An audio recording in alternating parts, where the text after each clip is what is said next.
The Midwest Gaming Classic wasn't strictly limited to games of the past, but also what many consider the future of interactive entertainment, virtual reality. Galactavision was on hand to show off their latest prototype of their immersion rig, a chair specifically designed for a comfortable and engaging virtual reality experience. Nathan Thorin, the founder and CEO of Galactavision, sat down with me for this lengthy interview to discuss the challenges and potential of this developing medium, as well as Galactavision's upcoming title, KYBERIV Nights.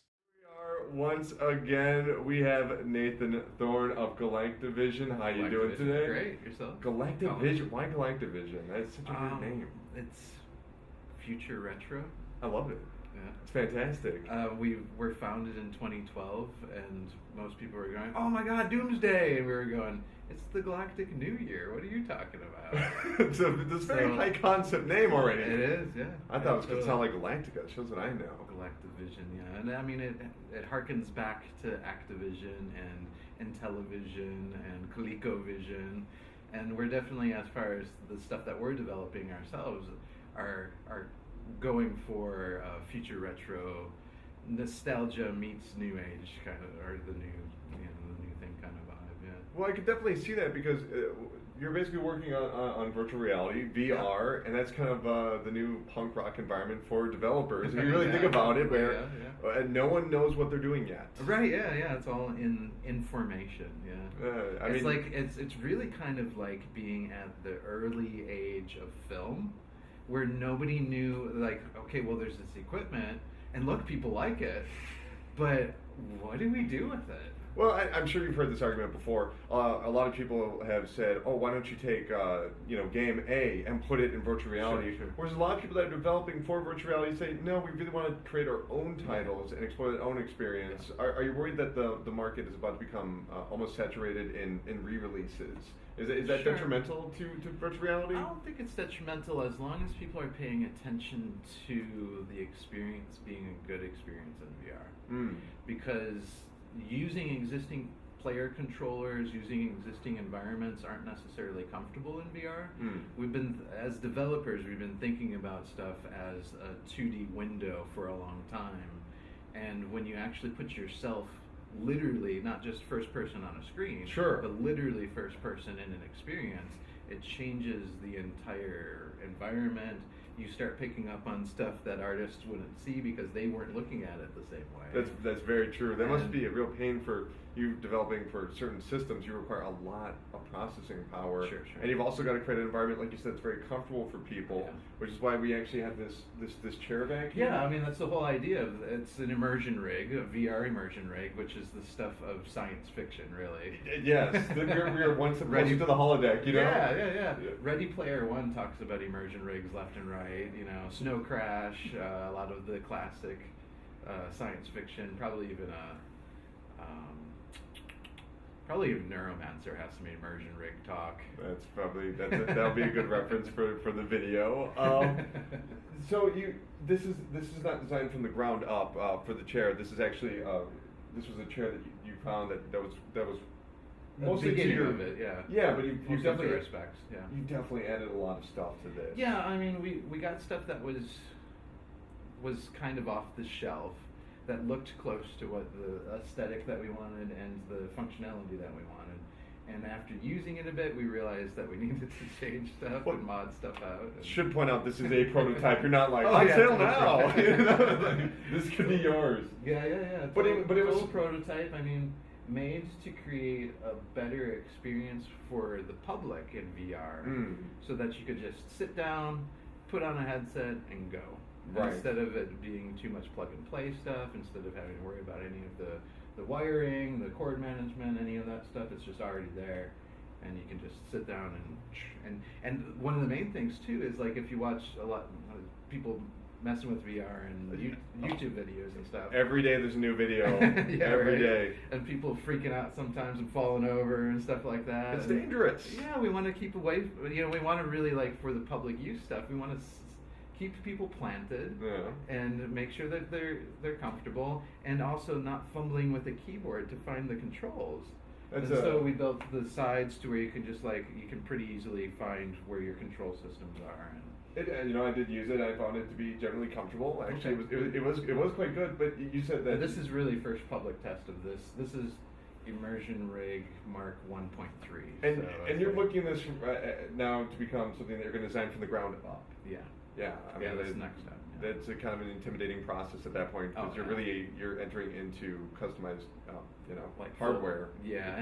And carpentry and upholstery and all that stuff that we're not really. I mean, we're game developers. I know, but this but in order to get to it, we kind of have to create a way for the public to get to it right now. And a lot of people at the Midwest Gaming Classic were very excited by this chair. I saw every time I came in here somebody different that didn't seem too eager to leave. That's always a good sign. They were relaxed and yet they were playing the game.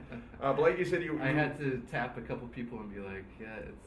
There's a line. It's fine. Well, like you said, you didn't really show off the game that you're working on publicly. Not yet. Yeah. No, that's cool. Can you tell us anything about this? We're showing it to developers right now. We're not showing it to the inner circle. Yeah, a little bit. That's nothing wrong with that. What can you say about this title? It's not open alpha yet. It's called KYBERIV Nights. It's a little bit of a weird spelling. It's KYBERIV, and I don't know. It just kind of came to me. Yeah. It just kind of rolled in through my mind, and essentially, the idea was, I've been a VR aficionado since the '90s, and I was also an arcade kid. Yep. So I'm kind of dating myself a little bit here. I was right there with you. It was a very exciting time. I rode my bike to the arcade all the time and spent all my lunch money. If you had $20, you had a weekend. Yeah, you know? Yeah, particularly if you're good at them. Oh, absolutely. Yeah. Run an hour off of a quarter on a couple games, and I played a lot of jousts though, and that's actually where this particular game was inspired by. And so for quite a while, I mean, the idea of Joust 3D has kind of been in there. Yeah. And then VR hit, and now we can actually develop for it and be in it. And so that's one of the first things that came to my mind is that it is odd. Joust is a very old game, but it's rarely been imitated outside of things like Balloon Fight.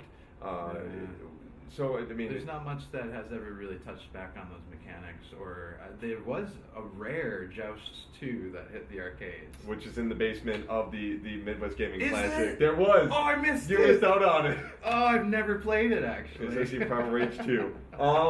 So you're taking the concepts of Joust, which basic mechanics, yeah. So basically, don't get hit on top, and hopefully land on whatever you're attacking. Yeah, and just collide with your enemy, and if you're higher than them, you win. Oh, awesome. Yeah, and the basic mechanic is there's instead of flap, it's jump, double jump, triple jump, quadruple jump. So you can kind of go in the environment, and then you just kind of glide down, though. You just like kind of glide back down through where you want to go.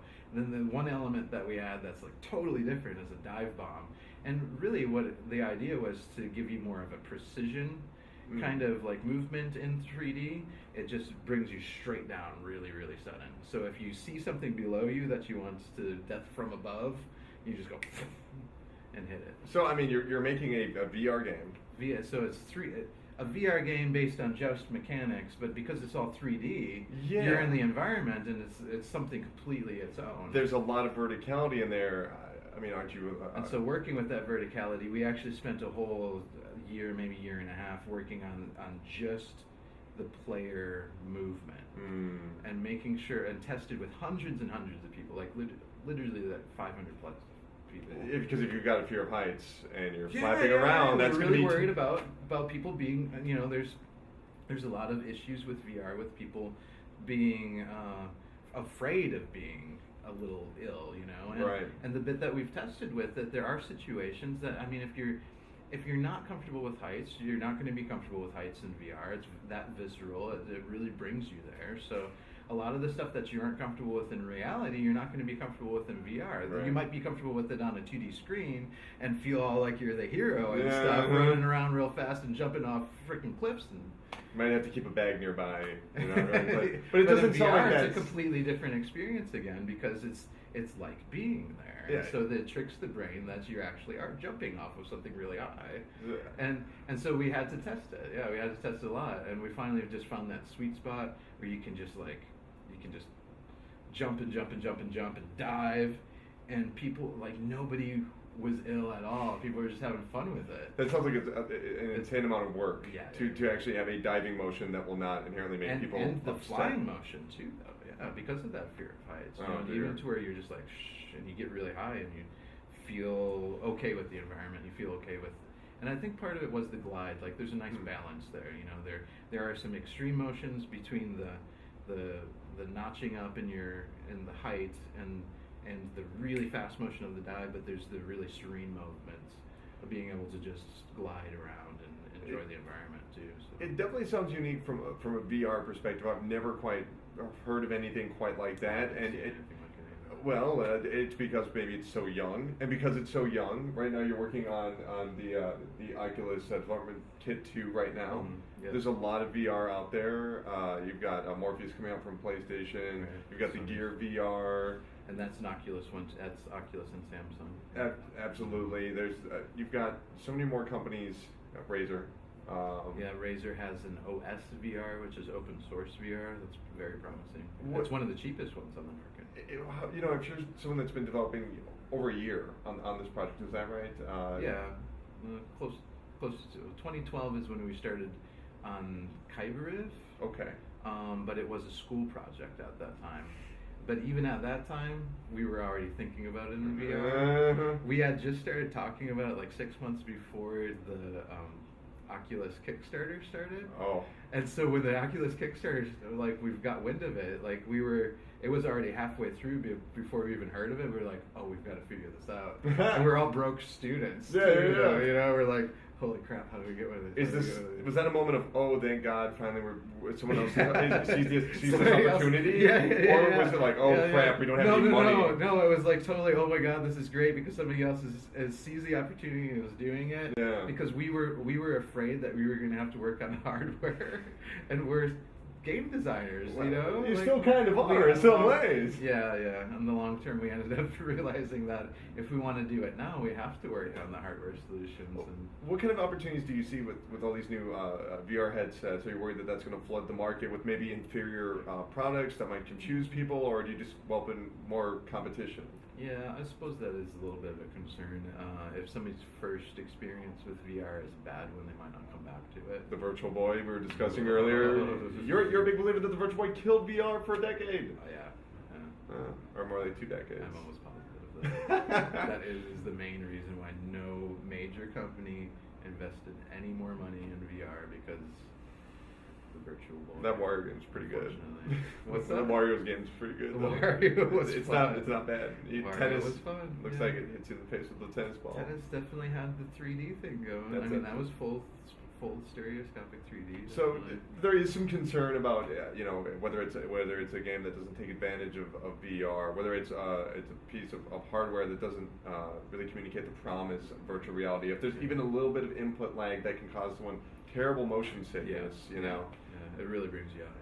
And VR has an uphill battle because in every instance it's failed up until now. Like people. There's reasons for it though. Yeah. What makes today different? Why is now the right time for virtual reality?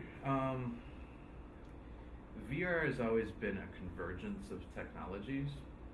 Those particular technologies were there early 90s, late 80s even, they were already there. That's why people were like, in the early 90s were like, oh well, technology's here, we can mush them all together and it'll be this experience instead.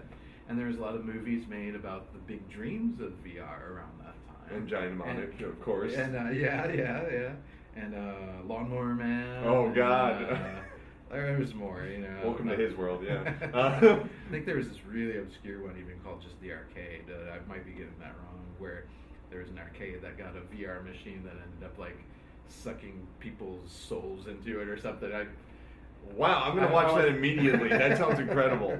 I might be getting the name wrong, though, but there's a couple movies like that. Yeah. There was actually a whole string of movies around the big promise of VR. So, there's an economic boom, and there's a huge amount of opportunity, technology was getting better, and then it was getting better, but it didn't go dream, anywhere. But the dream far exceeded the reality that they could deliver in any sort of reasonable time frame. Right. And so as 2 years passed, 3 years passed, and it wasn't there, 5 years passed, we got some arcade machines that were pretty good. They were pretty good, they were the virtual reality arcade There's a company actually called Virtuality that was making arcade machines around the time, and you would see them at mostly in the posher arcades and the good neighborhood arcades, if you will, and the mini golf arcades. Of course, right. But even those had some issues in my personal experience with them, of keeping them calibrated right and making sure that the lenses were proper for. And I'm not sure. I mean, I don't know the research. I'm not positive that they did a ton of research in making sure that the lenses and the sets were, and the IPD, which is interpupillary distance, which is a little different for everybody. There's a certain range that most people are in, but if you go outside of that range, then you have problems with it. And I'm not sure. Long story short, I'm not sure if they did a lot of research to make sure that it was really comfortable for a wide variety of people before they put those machines out there. Right. And so there's this big dream of VR. There's a little bit of a deliver on it. Even those machines were still, just the technology at the time wasn't delivering these crystal clear Xbox, PlayStation experiences. Sure. It was still very polygonal, and maybe you would see textures every once in a while, but it was very primitive. It was very primitive. You've definitely heard about how Icons taking old phones apart to help create lenses. Yeah. Is it just that the smartphone technology, that's the smaller processors? Yeah, that's totally the other side of it. Yeah, so it died in the 90s because the reality never met the dream. Very bulky. Very bulky headset. Very heavy too. Yeah, you can fight pterodactyl though. That was kind of cool. Cool concept. Still haven't seen a pterodactyl in any VR yet, so I think the past wins on this one. We need a pterodactyl of KYBERIV. I don't know. Oh my god. Okay.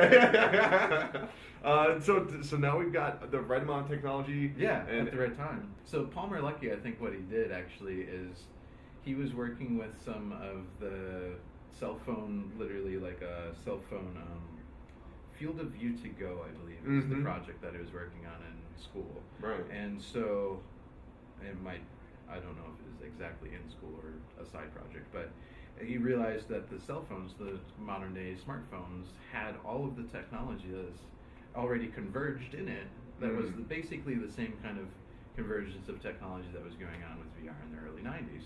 But it had become popularized already in cell phones, and because there's so much massive competition in cell phones, it had gotten better and better in quality, the screens had gotten clearer and clearer, they had gotten smaller and smaller in technology, and it had gotten lower and lower and lower and lower and lower and lower and lower in price. Right. To the point that it was just commonplace. And so he looked at it and he just had one of those aha moments. I'm presuming this, right? Yeah. And he had just had one of those aha moments that smartphone technology is all the technologies we need for VR right here.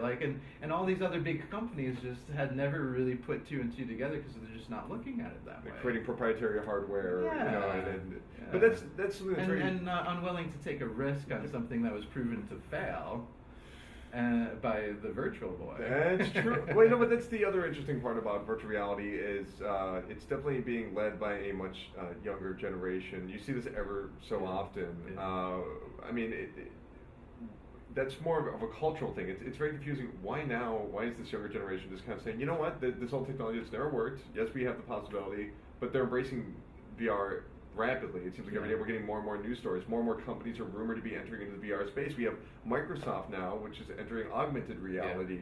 This has all happened over the course of the past 3 years. The technology is there. Where's the passion coming from it? Is it the developers are... I'm worried about this, to be honest with you, that developers are so passionate and excited about these technologies. Do you think that the general audience, once they get their hands on this, are going to be embrace it as well?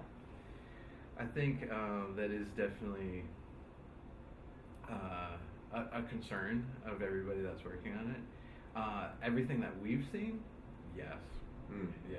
I mean, when presented with it and given the opportunity to try it, most people try it. And that's the hardest sell on this, because looking at it on a YouTube screen is completely different than actually trying it and being in it. It's true. And it literally just transports you to the computer-generated world because you're immersed by it. You can look around and see it, and that's it is just it seems like it would feel the same, but it's just totally different. It's just totally different. And now that the screen resolutions are good and the engines, I mean, even on cell phones are pretty decent. It's getting better every day. Yeah, it's like it's available, and it's the availability and the quality that sells people. The second that you try it, you're just like, oh, I see what's going. This is cool. And people come out of it as like, then they'll be a little discombobulated because they're like, oh, I'm here now. I was just in space. That's actually something else I wanted to discuss. You said you were making space, of course, was a very early component to a lot of early arcade games. We're seeing space games for VR. You're talking about making something that's like Joust. You're comparing it. Glactavision. You're comparing it to the arcade. Glactavision is all about the solar system lining up with the center of our galaxy. My God, there's a whole story behind this thing. I just have to wonder. It sounds like you're making more of a short form game. Almost like an arcade game. Yeah. I mean, totally. Are we starting over again? Are we going to be going through the age of having short form games, and eventually we're going to have our very first long form adventure? No. I mean, there's going to be, there already is plenty of companies working on long form stories and stuff like that. Galactavision's main goal is definitely the accessibility factor of it. And one of the things that we found as developers getting into is nobody could play our freaking games because nobody had the equipment. And really? So that just put and so that gave us the fear. It's like within the next couple of years. Well, is this just going to be a niche thing, or is is it going to be ubiquitous? Absolutely. And I think it will within 3 to 5 years because of the cell phone thing, because of cell phone technology. And because of the hype over Oculus, and because of the actual quality that they're putting into the product, people that are trying it now are seeing the beta version and the early alpha version, and they're making decisions based on that, not realizing that this is literally just a experimental kit. Which, of course, any developer, whether it be hardware or software, it's not the final process, and they would admit that openly. It is absolutely not the final process, and anybody who's ever worked on any sort of project period knows that like what you have at the beginning, at the end of the first quarter of your project. Is a wildly different thing that's at the end of the actual project. Some would argue it's the last 10% that makes or breaks a project. Oh yeah, absolutely.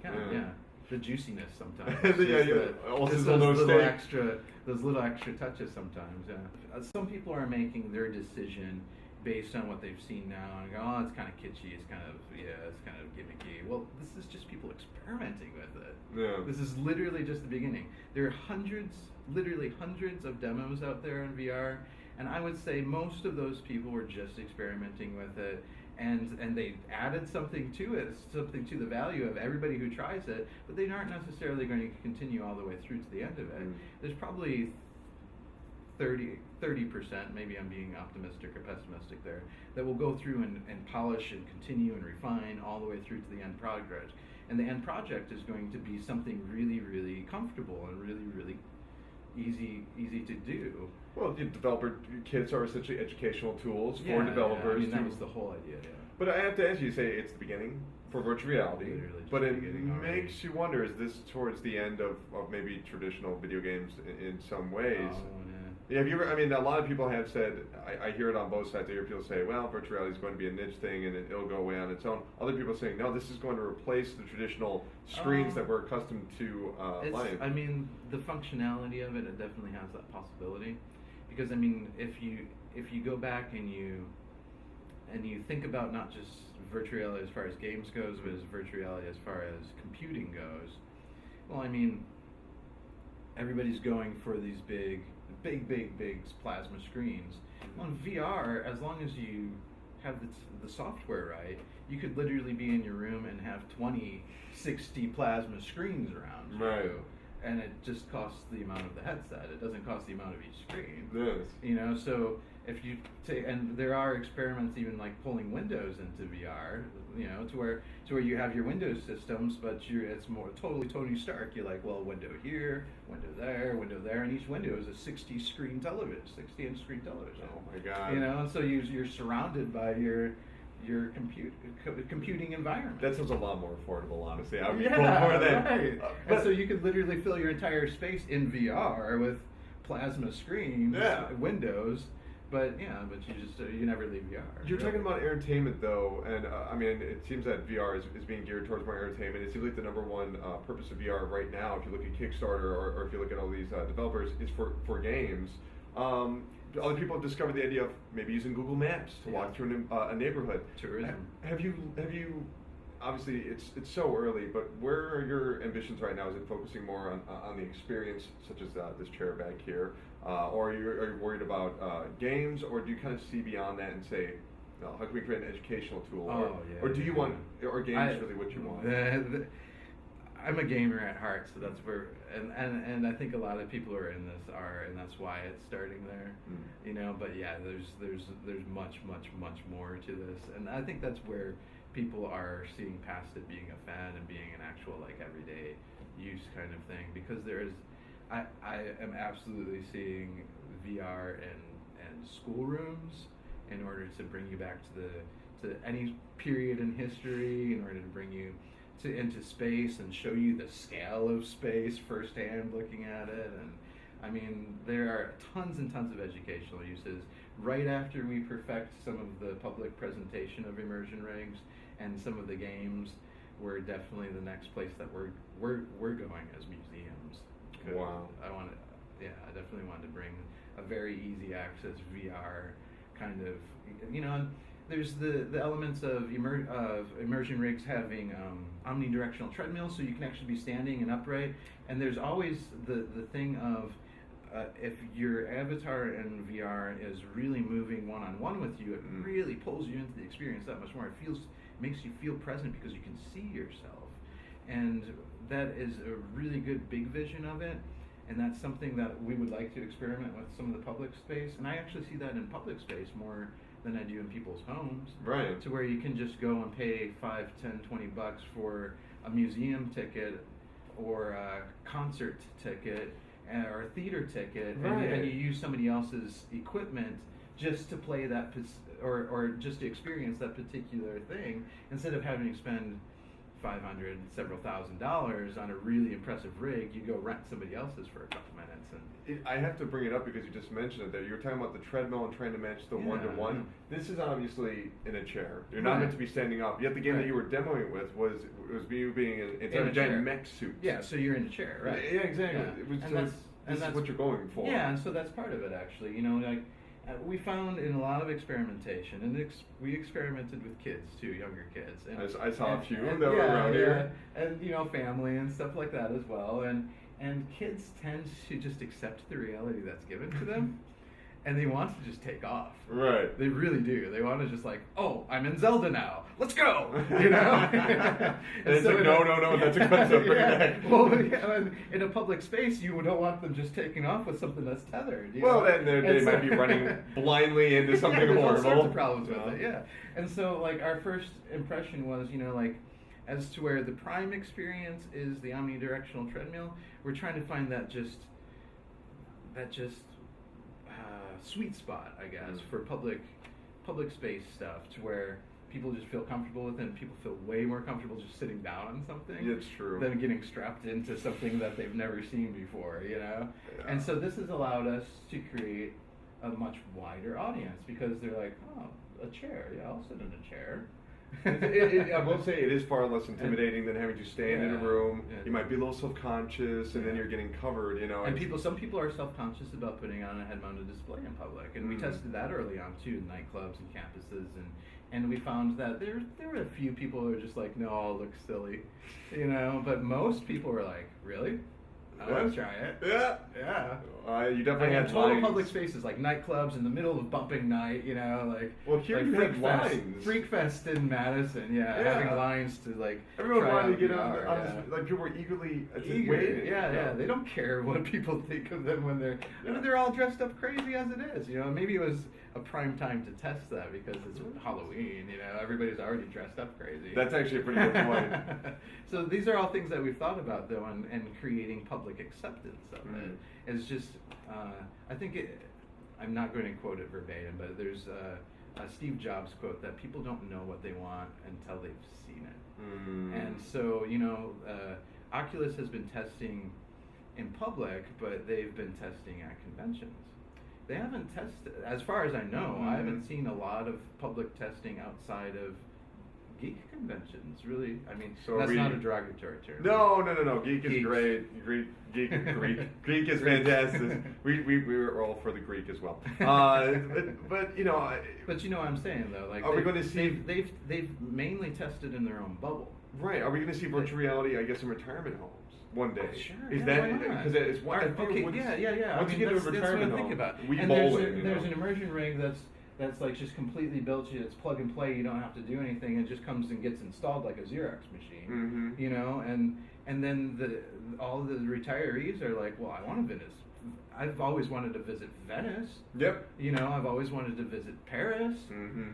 You know, what's it look like in Iceland? You know, and so, you know, you've never had the couple $1,000s that it takes to make that trip, but here's $5 and you can get in the chair and look around in Iceland. That's an insanely appetizing future. I Yeah, guess. I I like think the idea of so. being able to explore maybe Kyoto or something Yeah, cool. You know. Yeah, absolutely. So I mean, right now, with all the different competitors in virtual reality, obviously you're open to developing for anyone because you seem pretty open about this.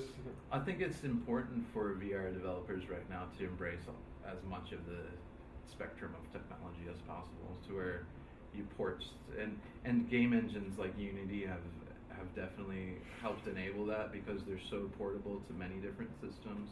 You still have to get licensing for different systems and stuff like that, but the base code can work on many different systems. There's a lot of different things, a new convergence, if you will, of technologies that is enabling this now that wasn't available back in the 90s. I'm gonna have, long story short, we finally got around to it. You know, that's actually true. So I'm gonna have to ask you because I've asked every single other person that was here today. We have talked about Unity, which is far and away the most popular engine for developers.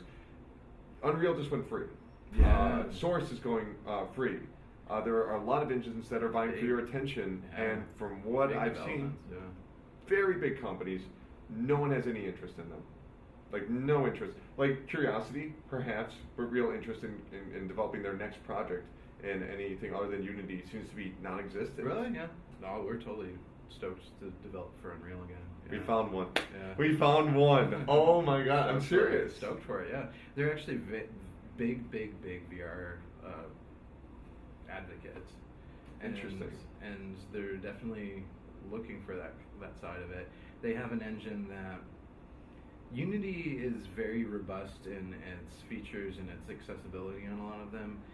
Unreal has really tapped into getting to a place of realism that other engines don't focus on necessarily unless you bring plugins to it. Far more fidelity, naturally, like yeah. the ground level. Their basic ground level material system, the textures on our everyday objects around us, is really, really accessible and really, really fine tunable, and visually so. And so that's something. And their lighting system's always been good. Unity has had to catch up to that lighting system. I think they are there now with Unity 5, but I haven't dug into it that far yet. So Unity for the time lighting, being, but but future projects, there might actually be more engines, especially with this new age of free engines. I mean, this is something unthinkable a few years ago. Yeah, I mean, that literally just happened a couple months ago, within the last month and a half, 2 months maybe tops. Right? Yeah, it did. Out of and multiple companies just saying, and go so ahead. that does, I mean, it changed, I mean, maybe it doesn't change everybody's scheme, but I mean, we actually built KYBERIV in Unreal originally, and the demo, the school demo was an Unreal engine, and we scaled it back, and they have the Oculus plugins built in where you just have to go in and enter a console line code, and it pops up with stereoscopics. Very cool. Right, yeah. Wow, So you guys were. They're in it. Yeah. Wow. Yeah, they're in it. So I can definitely see. I see doing KYBERIV on both.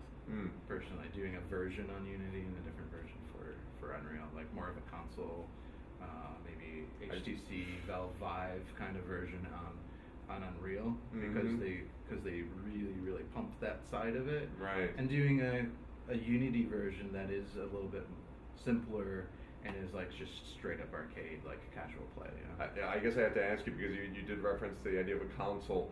We haven't really seen virtual reality come to consoles yet. We're hearing that Project Morpheus is being set for 2016. Yeah. The PlayStation 4, 8 gigabytes of RAM, and not exactly the most powerful processor. Can they do it? Is this a good idea for them to add a peripheral to their? That's a good question. I hope they've already tested a lot before they before they've announced that. We're just jumping in the ring, but interesting. I mean, if it I've never developed for it myself, so I can't. No one has. Well, it's very, very close. It's pretty close, yeah. I mean, PS4, from what I've heard, has opened up to indie developers a good bit more over the past just this year, really. I mean, I think they've been moving towards it more so than Xbox. Xbox has kind of had to backtrack a little bit and meet some of the stuff that Sony's pulled out of the hat for the last year or so. So if Sony does indeed have a VR headset that is reliable and it works, however, you're definitely going to take that hit on your graphics. Yeah. Is that something that really entices you, or are you looking to keep pushing it forward? I'm okay with that personally with what we're doing, but yeah, a lot of our aesthetic is kind of a 3D, like fully immersive 3D version of retro graphics. Right. So, I mean, it's a choice, and it's a choice that ports to more systems, and that's part of it, but it's also just an artistic choice too. So maybe we will see you on Morpheus after all. Yeah, maybe. Yeah. Or the smart glass or whatever comes next. Yeah, maybe. Yeah. Fantastic. I'm thinking about the wider spectrum. Yeah. So future's a looking game that would be not just playable, but really, really pleasant on a wide spectrum of machines. Yeah. Wow. And then its own standalone arcade unit too. Wow. Okay. Well, where can people reach you or reach your websites? Or? Sure. Glactavision.com. Okay. That's a little bit of a spelling mouthful. You can spell it out for the crew, Galactavision. Annotation. That's Galactavision, .com. Fantastic. You guys are on Twitter or on? Glactivate on Twitter. See, glad I asked. Glactivate. There we go. And Facebook, facebook.com/Glactavision. And last question I gotta ask you.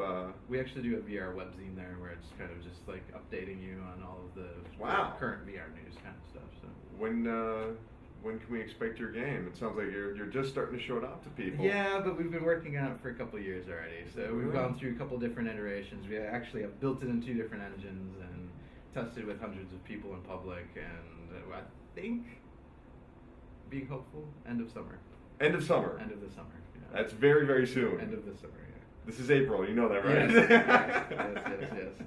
It's moving along fast now, so I'm hoping for end of summer. End of the year, definitely. Excellent. Yeah. Wonderful. Well, thank you so much. It's been Thank you, excellent. Colin. We're going to be definitely checking out more stuff from Galactavision in the future. Definitely check out the description below for more information.